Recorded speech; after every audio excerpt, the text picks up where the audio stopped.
Embrace, welcome to church. Glad you guys made it. Happy 2022. Do you remember last year at this time? We were so sure that 2021 was going to fix everything. We were just like, let's be done with 2020. And we did it. We got all the way through 2021. I hope it was a great year for you. I hope 2022 is even better. Today, the name of my message is called Do the Math, which is pretty ironic. You could ask a couple people from my past, Mrs. Sandine, Mr. Wilbur, Mr. Raichi, all my high school math teachers, and they would say, Brian, you cannot give a message on math. You are awful at math. And so here's the deal. It's not actually about math. This message is far more about relationships. And how can we have the very best possible relationships in 2022? And so I'm not going to get into mathematical theory. Don't worry about that. But here's the deal. We do the math all the time in our heads. And I'm thinking of when we're making calculations of what we should do. Okay, what's the right thing to do? What's the consequence of this action going to be? And so just apart from relationships, every day of the week, I'm doing the math. Every morning when I'm the last one to leave our house, I do the math. Okay, do I want to put all the breakfast dishes away and wash up the counter? Or is that future Brian's problem? Because I might leave that for future Brian. And about 50% of the time, I do the math and I should do that right now. That's a lie. About 15% of the time, I do the math and I'm like, I'm going to do that right now. And future Brian hates past Brian because past Brian's making a ton of terrible decisions. But I'm always doing the math in that. And here's the thing, as I was thinking through this message about, us making the right decisions, what's the wrong decision, what's the right thing to do, I realized there is a section of society that never does the math. They just don't even think of it, they just do. And that is middle school boys. Middle school boys never think through anything. A few years back at the church I was at the time, I walked into a room and there was a 6th grade boy up on a wall, like a partition, 8 feet in the air. And an inch behind him is thousands of dollars of audio and visual equipment. And if he falls, he might die. He'll be fine. I was far more worried about him breaking thousands of dollars of audio visual equipment. And so I was like, get down from there. What were you thinking? I don't know, which was absolutely true because middle school boys don't do the math. They're just like, I just do things. They never do the math. Or do they? Because I remember being a middle school boy, and if I was in that same situation, in my brain, I would have been like, if I get up on that wall, all the ladies are going to look at me, and they're going to be like, that guy, he's fearless, he's athletic, I should ask him out. So that in my head, I would have done the math, and I'd been like, get up on there. That's how I would do it. But here's the deal. As we get into relationships, doing the math gets even more murky. It gets harder because in relationships, I say something, you respond, you do something, I respond. It's a give and a take. And it's just this back and forth. It's a two-way street. There's an emotion on every corner. And so as we're making these calculations and doing the math in our head of what's the right thing to do, what's the wrong thing to do, it just gets a little bit harder. Take this, for example, say your boss makes a decision that you don't love. You have two options. One, you can either respond with positivity and just kind of move forward, or two, you can kind of nod your head and then go behind his or her back and tell everybody what a moron they are, right? We have that decision. We have that option. We can do the math, make that calculation in our head. Parents, your teenager lashes out in anger to you. You have two options: to return in anger, or to take a moment, step away, let your emotions cool down. But relationships and the math gets really complicated. And here, I want to show you something that I use. As a pastor, I get put in the middle of a number of conversations. And actually, I love this part of my job. It's one of the reasons I became a pastor. I'm in the middle of a lot of crisis conversations, whether it's with a couple who's going through a tough time. I'll meet with students that are having a tough time with their parents. Individuals will come in and say, hey, my boss has given me one more chance before they fire me. And so I'm in the middle of all of these crisis conversations, and I will draw a pie chart for them. You know what a pie chart is, but in case you don't, I have an example pie chart here. So this is an example pie chart. I actually did the math on this. 97.7% of the people in my life think the Packers are just the worst. Like that's just the people in my life. 2.3% of the people in my life don't think they're the worst. The interesting thing about that 2.3% of people, they all either had a childhood trauma, like growing up in Wisconsin, or they just hate their life. And so, but you get pie charts, right? Like that's a pie chart. So what I'll do when I'm meeting with, say, a couple or somebody who's going through kind of a relationship crisis is I will draw a circle.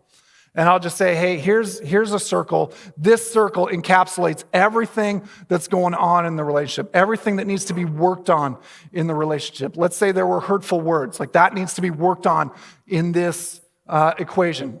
Maybe there was an attempt to find common ground, but it's getting stonewalled. Maybe there's contempt or defensiveness. And so what I'll say then is, okay, let's assume the other person in the relationship has 90% of the work to do. Let's say they've got 90% of the work to do. Even if that's the case, and that might be being generous, but let's just say they've got 90%, what portion do you carry? In your relationship, that 10%, is that yours? And it's not about the percentage, it's about understanding that we all have a portion of the pie. We all have something to do. And today what I want to do is help us do the math around our relationships, married relationships to be sure, but also parent relationships. Like you have to do the math with your children. Like how do you interact with them? What does that look like? Students, you need to do the math in your relationships with your teachers. Bosses, doing the math with your relationships with your employees. And we have to do this math to figure out what portion of the pie is for us to work on. Maybe you've got what you think is an overbearing parent. Absolutely, like they've got things to work on, right? Like there's part of that they have to work on. Maybe a lot of it they have to work on. But what do you carry in that? Maybe your boss doesn't value you and maybe they don't trust you, whatever. Maybe they've been unfair to you. That they have to work on that. But what portion is for you to work on? We have to do the math in all of our relationships because this is the truth. If we do the math, we can have the absolute best and healthiest relationships of our lives in 2022. We can look back on this year and be like, that's when my relationships became more life-giving, they became more stable. And there's a couple of ways to do this. We just have to follow a couple instructions. The first one is this: measure your words. Measure your words. I want us to look at what Paul wrote in the Ephesians. We're going to be jumping around from a few Bible verses here, but Paul wrote to the Ephesians, he said this: don't use foul or abusive language. Let everything you say be good and helpful so that your words will be an encouragement to those who hear them. So that your words will be an encouragement to those who hear them. Before we dig into that verse even more, it's really helpful to understand what's going on behind that. What's the context of this verse? Paul's writing to the Ephesians. While Paul is writing, he's in prison. So a prisoner, somebody who's locked up, somebody who is physically in chains, is saying, hey, don't use foul or abusive language, says the guy from prison. So he's writing, and he's not in prison because he killed somebody or he stole something. He's in prison for free speech. They said, hey, you can't talk about Jesus anymore. And he's like, that's kind of what I do. And so they threw him in prison. And as Paul writes this, he's writing in chains. So that's a really helpful context because I think it makes it even more rich what he tells us when he's writing like this. In prep for this message, I looked at a number of studies about the power of words, specifically how they affect us, whether physically, emotionally. And I think we all understand that, yeah, words, they play a part, like they're important. I think we all know that old children's poem, "Sticks and stones will break my bones, but words will never hurt me," is an absolute lie. I don't know who came up with it. I've heard people say it, and I can see them lying as they say it. And so words actually matter. This is some interesting math. There was a Harvard Business Review study done a while back. And this Harvard Business Review studied high-performing teams at a number of different companies. And they found the best praise to criticism ratio for the highest performing teams were 6 comments of praise to 1 comment of criticism. 6 comments of praise to 1 comment of criticism. That was the highest performing teams, but it's not just in the workplace.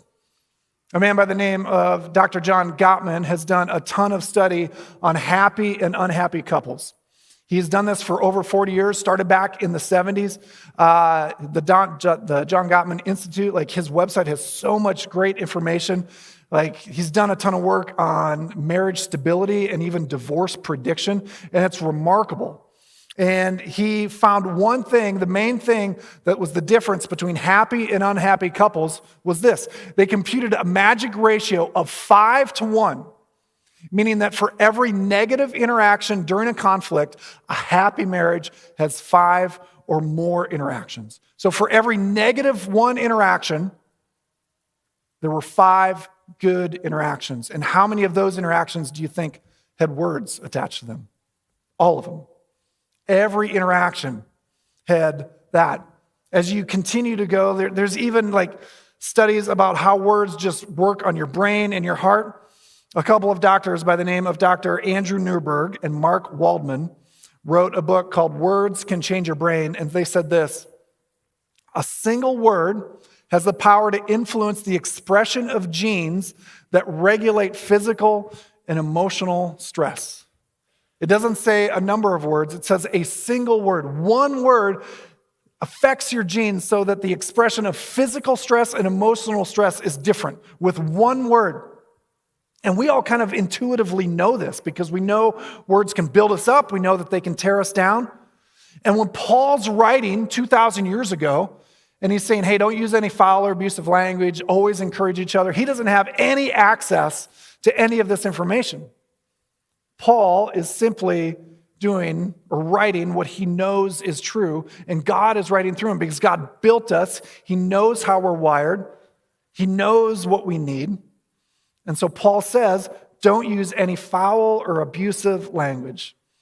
Let everything you say be good and helpful so that your words will be an encouragement to those who hear them. And I can almost hear like the objection already. The objection would be, Brian, so I can't tell the truth anymore?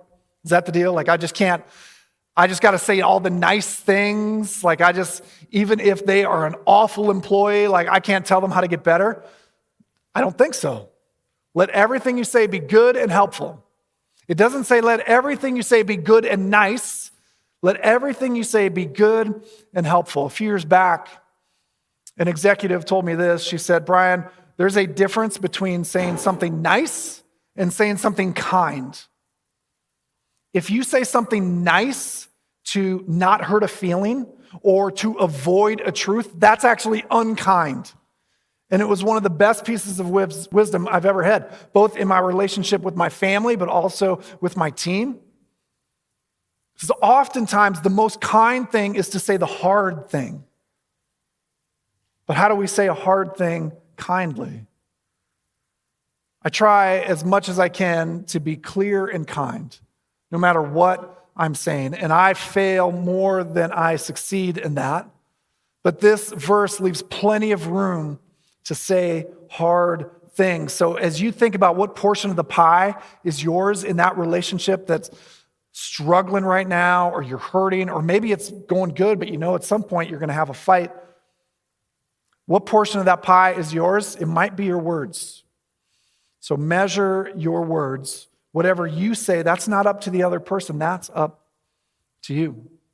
The second instruction to have really good relationships here in 2022 is this: calculate your actions. Calculate your actions. See all the math things I'm using? My math teachers would be so proud of me. Calculate your actions.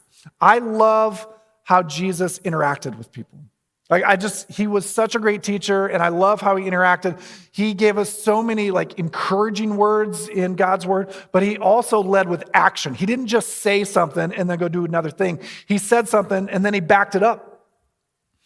And there's this wonderful story in the book of John. John, who's one of Jesus' disciples, one of Jesus' closest friends, tells us this story. And if you've never heard this story, you're in for a treat. But if you grew up in church, you probably have. Jesus, he knows it's going to be their last time together as followers. He knows what's coming next. So he pulls them together for one last meal together. In church tradition, it's called the Last Supper. But Jesus is actually pretty meticulous with the prep for this meal and this time together. He asks a couple of disciples, hey, there's a place, there's a room that we can use. Go find it, and we'll do that. They couldn't just go to Jesus' house. He was homeless during his ministry. They couldn't just go use his dining room or his family room. So he said, okay, here's the place. Go find the room. Here's the food to get. And he gathers them all together. And he knows what's coming next, but they don't. And as they're eating together, Jesus does something strange. He gets up from the meal, takes a basin of water, and he goes to each and every disciple and he washes their feet, which doesn't really compute for us today. But think about what was happening in ancient Israel at this time. They only wore sandals or they wore no shoes. And they walked everywhere they went, so their feet were dusty or muddy. They were gross and smelly. And Jesus, the Son of God, gets on his hands and knees and he washes the feet of his disciples. The other thing to know, when they're gathered for a meal, they weren't sitting at a tall table with chairs, feet hidden. They're reclining at a low table, feet outstretched. Feet are very much in the mix, and this is a personal thing for me, but I am not a big foot guy. Fellas, keep your feet hidden. Unless we're playing sand volleyball like Maverick and Goose, you keep those feet hidden. Gross. Ladies, you generally do a pretty good job of grooming your feet. You're okay. But fellas, keep those hobbit feet behind shoes, all right? So feet are in the mix. They're gross. They're all around. They're just there. And Jesus goes around and he washes every single foot in the room. And then he says this, do you understand what I've done? You call me teacher and Lord, and rightly so, for that's what I am. Now that I, your Lord and teacher, have washed your feet, you should wash one another's feet. I've set an example for you that you should do as I have done for you. Now that you know these things, you will be blessed if you do them. Jesus is such a great teacher. In this moment, he washes their feet. Peter and a few of the disciples even object. They're like, no, don't wash our feet. You're God. And he continues to do so. He washes their feet. And I don't think there's an equivalent today. There's not like we don't wash each other's feet when we go into each other's houses. Sometimes, some people like you wear shoes into somebody's house. Someplace you take your shoes off, but we don't wash anybody's feet. The equivalent in my own head, think of the most thankless job possible, like cleaning toilets, like going to every convenience store in Sioux Falls and washing the toilets and bathrooms of those convenience stores. Whatever it is, think of the most thankless job you can think of. Jesus is doing the equivalent here. He washes their feet, and then he says, do you understand? And students, you know what this is like when the teacher does something and then says, what's the answer? You don't look them in the eye, right? Like you are looking around. Jesus is like, do you understand? All the disciples are looking away.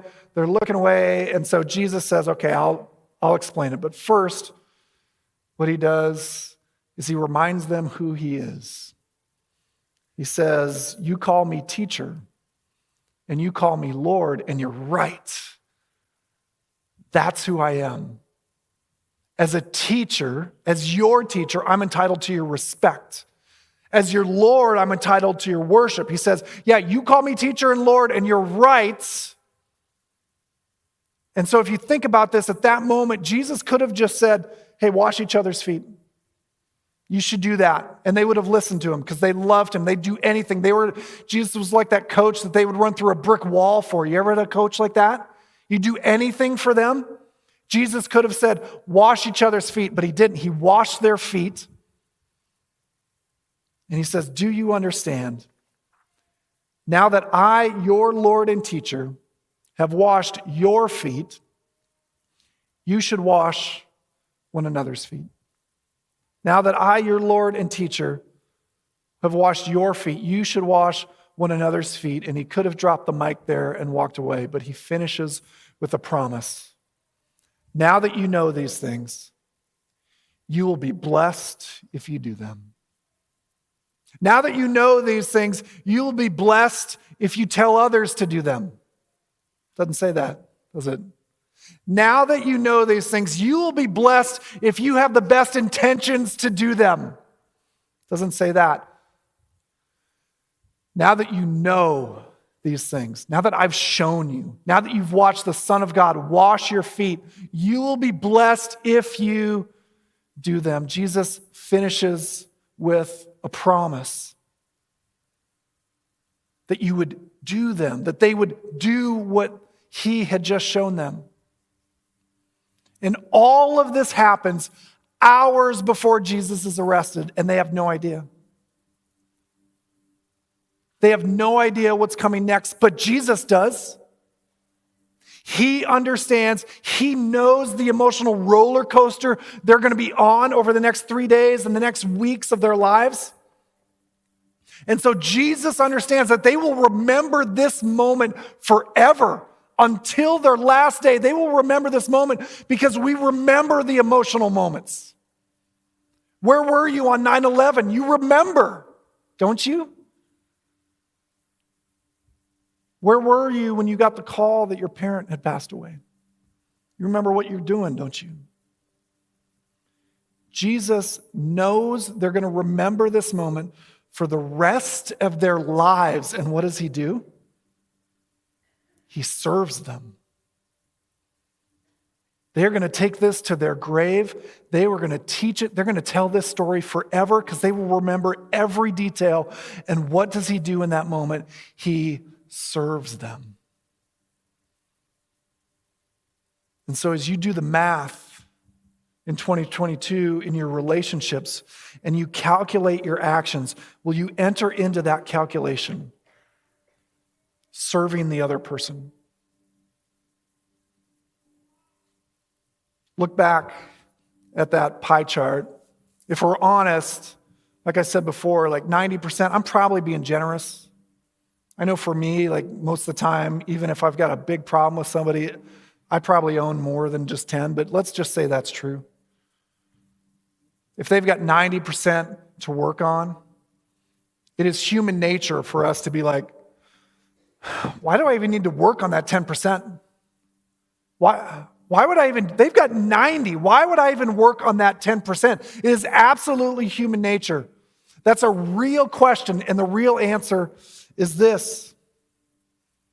God did that and more for you. If there was a pie chart of our relationship with God, it would be 100% on me to fix. And God said, no. Brian, I know it's all on you to fix, but I'm going to fix it for you. I'm going to go do it for you. I'm going to walk to the cross for you. I'm going to get nailed to the cross for you. I'm going to sacrifice myself for you.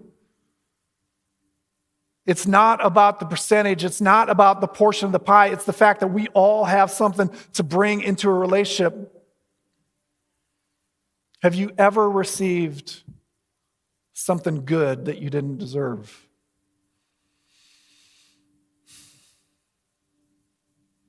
Back in 2004, I had been in ministry for 6 years, and for whatever reason, I decided I was burnt out because I was, 24? A lot of 24-year-old burnouts.